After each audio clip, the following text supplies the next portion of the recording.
I still remember standing at the altar, staring at the empty rows where my family was supposed to be sitting. $12,000. That is how much I spent on first-class flights and five-star hotel rooms for my parents and my brother's family. 1 hour before the ceremony, my phone rang. My father's voice came through casual, almost amused. "Maybe next time, son." He laughed. That was the moment I realized I never really had a family to begin with. Before I tell you how I turned that pain into something they never saw coming, let me know where you are watching from today. Drop a like if you have ever felt invisible to your own family, and subscribe if you want to hear how this story ends. Trust me, you will not want to miss what I did next. I grew up in a small town in Ohio, the kind of place where everybody knows everybody, and Friday nights revolve around high school football. My father, Gerald, worked as a mechanic at the local auto shop. My mother, Patricia, did part-time accounting for a few small businesses in town. And then there was my younger brother, Kyle, who came along 4 years after me. From the very beginning, there was an unspoken understanding in our household. I was the son who could take care of himself. Kyle was the one who needed attention. When we were kids, Kyle had a series of minor health issues. Nothing serious, just enough to make my parents hover over him constantly. By the time we were teenagers, his health had improved completely, but the dynamic never changed. Kyle remained the center of their universe while I orbited somewhere on the edges. I started working at 16 bagging groceries after school and on weekends. When college came around, I earned a scholarship and took out loans to cover the rest. I worked 2 jobs during my freshman year just to pay for textbooks and food. Meanwhile, Kyle got a brand new car for his 18th birthday. My parents covered his entire tuition at a state university. They even paid his rent for an apartment near campus because he said the dorms were too noisy. I never complained. I told myself that working hard would pay off eventually, that my parents would see what I had accomplished and finally recognize my worth. So I kept my head down, graduated with honors, with a degree in software engineering, and landed a job in Seattle right out of college. The next several years flew by in a blur of code and ambition. I climbed the corporate ladder faster than most, earning my senior engineer title by the time I was 28. I was making good money, living in a nice apartment downtown, and building the kind of life I had always dreamed about. But something was missing. I just did not know what it was until I met Brooke. It happened at a technology conference in Portland. I was sitting in the back row of a marketing presentation, half paying attention when she walked up to the podium, sing. She had warm brown eyes and chestnut-colored hair pulled back in a simple ponytail. When she smiled at the audience, I felt something shift inside my chest. Her name was Brooke. She was 30 years old, and she spoke about brand strategy with a passion that made even the driest statistics sound fascinating. I found her during the networking hour afterward. We talked for 2 hours straight, missing every other session we had planned to attend. She was smart, independent, and had this way of laughing that made everything feel lighter. We exchanged numbers that night, and the rest unfolded naturally over the next 2 years. Brooke came from a family in Oregon that was everything mine was not. Her parents, Harold and Diana, welcomed me into their home like I had always belonged there. Family dinners were loud and warm, filled with genuine questions about my life and sincere interest in my answers. Her 2 older brothers treated me like a friend from day one. For the first time in my life, I understood what family was supposed to feel like. When I decided to propose, I knew exactly where I wanted to do it. Brooke loved hiking, and we had talked about climbing Mount Rainier since we first started dating. On a crisp autumn morning with the sun just breaking over the peaks, I got down on one knee and asked her to be my wife. She said yes with tears streaming down her face, and I felt like the luckiest man alive. We decided to have the wedding in Seattle after a year of preparation. It was going to be everything we had dreamed of. An elegant ceremony in a beautiful venue, followed by a reception under string lights with our closest friends and family. I wanted everyone there, including my own family, despite everything. Part of me still believed this could be the moment that changed things. Maybe seeing my success, meeting Brooke, witnessing the life I had built would finally make them proud. I decided to pay for everything. Their flights, their hotels, all of it. I told myself it was a gesture of generosity, a way to remove any excuse they might have for not attending. Looking back now, I think I was still that little boy trying to earn love that should have been given freely. When I called to share the news of the engagement, I expected excitement. What I got was something far less. My mother answered the phone, and when I told her Brooke had said yes, there was a brief pause before she responded. "Oh, that is nice," she said. Then, without missing a beat, she asked if I had heard that Kyle and Sandra just bought a new house. My father was even more direct. "How much is this going to cost us?" was his first question before any word of congratulations. I explained that I would cover all their expenses, every penny. He grunted and said, "We will see." I tried calling Kyle to share the news, but he did not answer. 2 days later, he sent a single-word text message. Cool. That was it. Just cool. Brooke saw the change in my mood that night. She held my hand and told me that maybe they just needed time to process. Maybe they would come around once the wedding got closer. I nodded and told her she was probably right. But deep down, I already knew. I was still the invisible son, and nothing I did would ever change that. 6 months before the wedding, I sent out a detailed email to my entire family. It contained the date, the venue, the schedule of events, and all the information they would need to plan their trip. I asked them to confirm their attendance as soon as possible so I could finalize the arrangements. 2 weeks passed without a single response. Finally, my mother called. But it was not to confirm. Instead, she asked if we could change the wedding date. Apparently, it conflicted with a baseball tournament for Kyle's son, my nephew. She explained how important this tournament was, how my nephew had been training all season, how the whole family was planning to attend. I felt a familiar tightness in my chest as I explained that we had already put down deposits on the venue and vendors. The date could not be changed. My mother sighed heavily on the other end of the line. "I guess we will figure something out," she said, sounding more inconvenienced than understanding. My father did not call at all. He just had my mother pass along the message that he would try to make it. 3 months before the wedding, I decided to book everything myself. I logged on to the airline website and selected business class tickets for my parents, for Kyle, for his wife Sandra, and for their 2 children. The total came to $8,000. Then I booked 3 rooms at a 5-star hotel within walking distance of our venue. 4 nights for the whole family added up to another $4,000. I composed a long email to accompany the itinerary. I wrote about how much it would mean to me to have them there, how I hoped this could be a chance for us to reconnect as a family, how I wanted to share the happiest day of my life with the people who raised me. I attached all the confirmations and clicked send. My father's response came the next day. It consisted of 2 words. Got it. No thank you. No expression of appreciation. Just got it. A few days later, Kyle actually called me. It was the first time we had spoken in months, and for a moment I felt hopeful. But the hope faded quickly when I realized why he was calling. Sandra wanted to know if they could upgrade to a suite. She preferred having a separate bathtub, he explained. I said yes, and paid an additional $800 for the upgrade without complaint. 1 month before the wedding, I called to go over the final details. My mother sounded distracted when she answered. "We are still planning on it, honey," she said, though something in her voice made me uneasy. I asked if my father had prepared anything for his speech at the reception. He had agreed months ago to say a few words, and I wanted to make sure he was ready. My mother passed the phone to him. "I am not really a speech guy, you know that," he said with a dismissive chuckle. I told him he did not have to say much, just a few sentences from the heart. "We will see," he replied, and changed the subject. Then Kyle texted me with another request. He wanted to change their flights to arrive earlier. He thought it would be nice to show Sandra and the kids around Seattle before the wedding festivities began.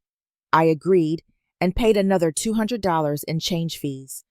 That night, Brooke sat me down and asked a question I had been avoiding. "Do you really think they are going to show up?" Her eyes were full of concern, and I could tell she had been thinking about this for a while. I assured her that everything was fine, that they had confirmed that the tickets were booked. But the truth was, I was not sure of anything anymore. 1 week before the wedding, the communication stopped completely. I called my parents multiple times, but no one answered. I texted Kyle and Sandra, but my messages went unanswered. Finally, my mother sent a brief text. "Sorry, been busy. Everything is fine." I checked the airline website to see if they had at least checked in for their flights. They had. All of them. I exhaled with relief and told myself I was being paranoid. They were coming. Everything was going to be okay. The night before the wedding, I called one last time to confirm when I should pick them up from the airport. Kyle answered, but his voice sounded strange, hesitant. "About that?" he started. "We are not at the airport yet." I asked what was going on. Where were they? What had happened? Kyle mumbled something about calling me back later and hung up before I could respond. I tried calling again. No answer. I called my parents. Nothing. The phone just rang and rang until it went to voicemail. That night, I could not sleep. Brooke lay beside me, her hand resting on my arm, trying to calm me with her presence. Maybe there was a delay, she offered. Maybe their phones died. Maybe they would call first thing in the morning and explain everything. I nodded in the darkness, but sleep never came. I just lay there staring at the ceiling, waiting for a call that I was starting to realize might never come. The morning of my wedding arrived with pale sunlight filtering through the curtains. I checked my phone before I even opened my eyes. No messages, no missed calls, nothing. At 6 in the morning, my phone finally rang. It was my father. My heart pounded as I answered, hoping for an explanation, an apology, anything that would make sense of the silence. "Listen, son," my father began. His tone was casual, almost cheerful. I could hear voices in the background, laughter. "Something came up. Kyle's boy has his championship baseball game today. We cannot miss that. You understand, right?" He paused, then added with a chuckle, "Maybe next time, huh?" I could not form words. My brain could not process what I was hearing. "Maybe next time," I finally managed. "Dad, this is my wedding. There is no next time." He laughed again, as if I was being unreasonable. "Come on, do not be so dramatic. You will be fine. Send us pictures." I heard my mother's voice in the background. "Tell him we love him." She called out, her tone light and distracted. Then the line went dead. I sat on the edge of the bed, the phone still pressed to my ear, listening to silence. $12,000. Months of planning. 32 years of trying to be enough. And they had chosen a children's baseball game over my wedding without a second thought. Brooke appeared beside me. She did not say anything. She just wrapped her arms around me from behind and held on. I could feel her tears on my shoulder, and somehow that was what finally broke me. I cried for the first time in years, not just for that morning, but for every birthday. They forgot every achievement. They dismissed every moment I had spent trying to earn something that was never going to be given. The wedding went on as planned. I washed my face, put on my suit, and drove to the venue. When the ceremony began and I stood at the altar watching Brooke walk down the aisle, I made myself look forward, not back at the empty rows behind me. My side of the church was almost vacant. A few colleagues, a handful of friends from college, but Brooke's side was overflowing. Her parents sat in the front row, tears of joy streaming down their faces. Her brothers gave me encouraging nods. Her grandmother blew me a kiss. After the vows, as Brooke and I stood hand in hand, her father Harold approached me. He placed his hand on my shoulder and looked me in the eye. "You are my son now," he said firmly. "Do not ever forget that." I had to look away to keep from breaking down right there. The reception was beautiful. The food was perfect. The music played and we danced until our feet hurt. But there was a hollow space in my chest that would not go away no matter how much I smiled. 1 week later, Brooke and I were in Hawaii for our honeymoon. I was lying by the pool, finally starting to relax, when I decided to scroll through Facebook.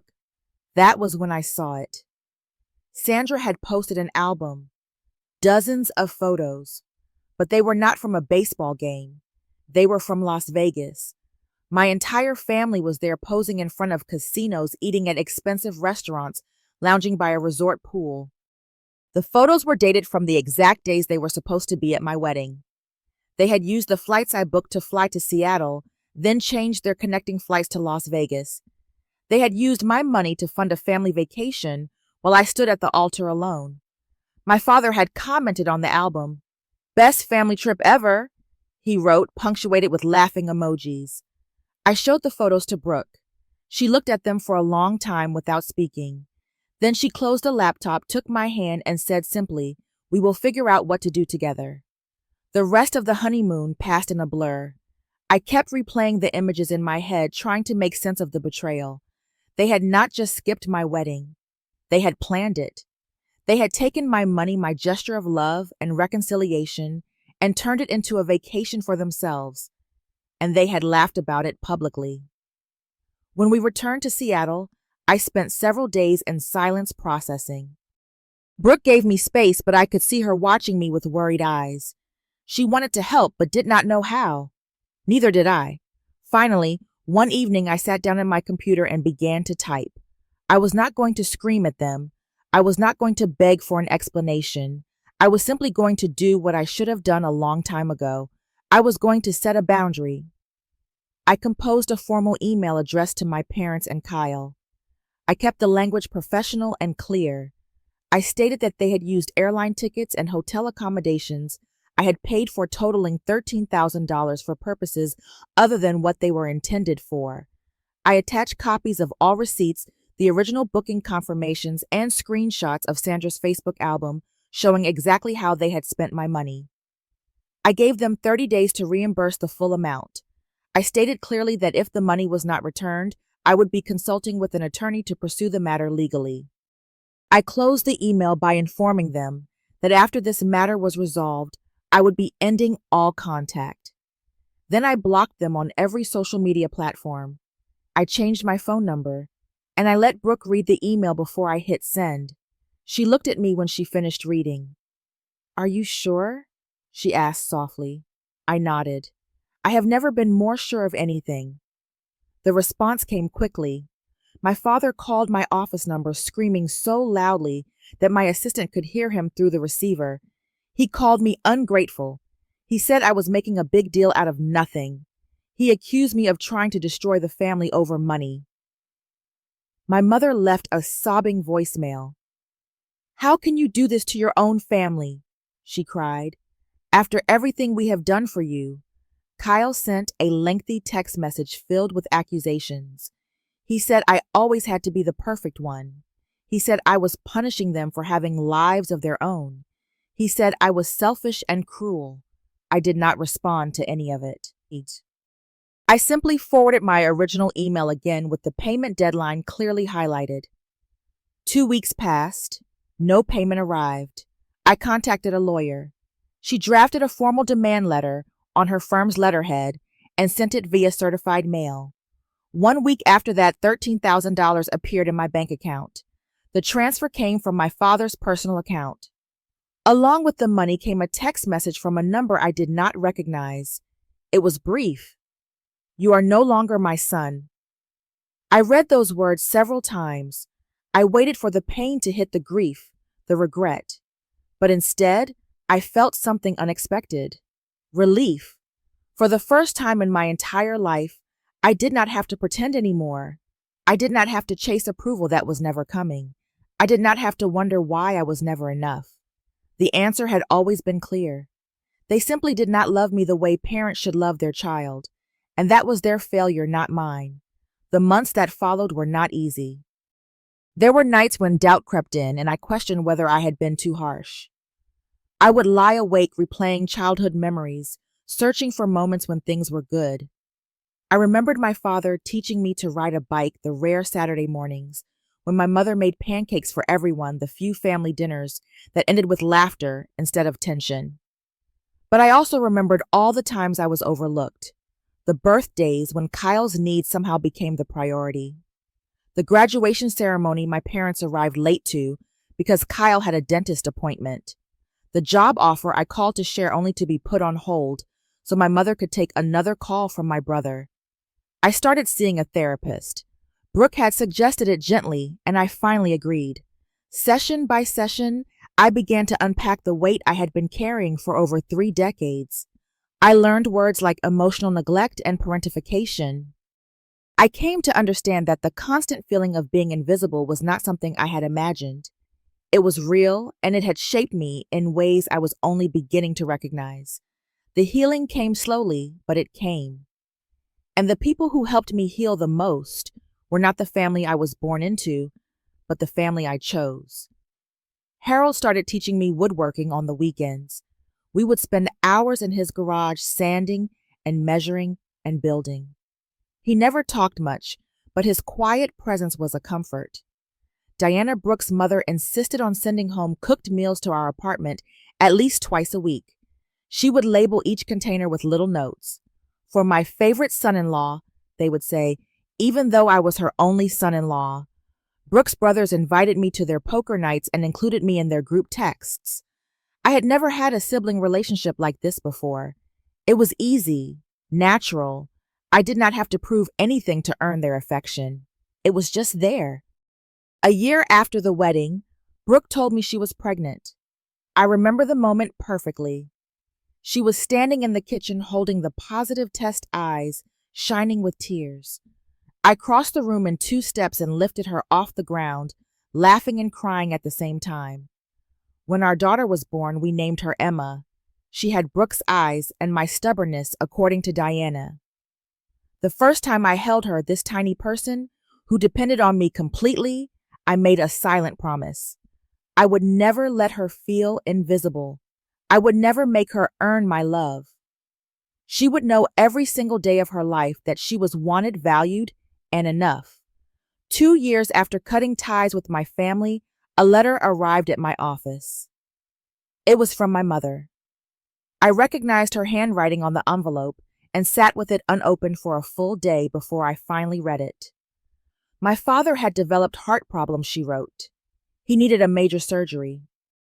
The costs were significant, and they were struggling financially. Kyle could not help because he had his own family to worry about. She apologized for what had happened at the wedding. She said they missed me. She asked if I could find it in my heart to help. I read the letter 3 times. Each time I expected to feel something different. Anger, maybe, or sadness, or guilt. But what I felt most strongly was distance. These were words from a stranger asking for help after causing harm they never truly acknowledged. I thought about it for several days. Brooke told me she would support whatever I decided. There was no pressure either way. In the end, I wrote back. I kept the letter short. I told my mother that I hoped my father would recover. I wished them well, but I could not be part of their lives again, not because I hated them, but because I had finally learned that loving myself meant protecting my peace. I ended the letter with 2 words. Maybe next time. Yeah, it was not revenge. I did not write those words to hurt them. I wrote them because they were true. For 32 years, they had always had an excuse for why I came second. Now it was my turn to have a reason for not showing up. Today, Emma is 3 years old. She runs through the house with wild curly hair and a laugh that fills every room. Brooke and I built a life that is quieter than I once imagined, but infinitely richer. I got promoted to director last year. We bought a house with a big backyard where Harold is helping me build a swing set. I do not think about my biological family very often anymore. The wound has not disappeared entirely, but it has faded into something manageable.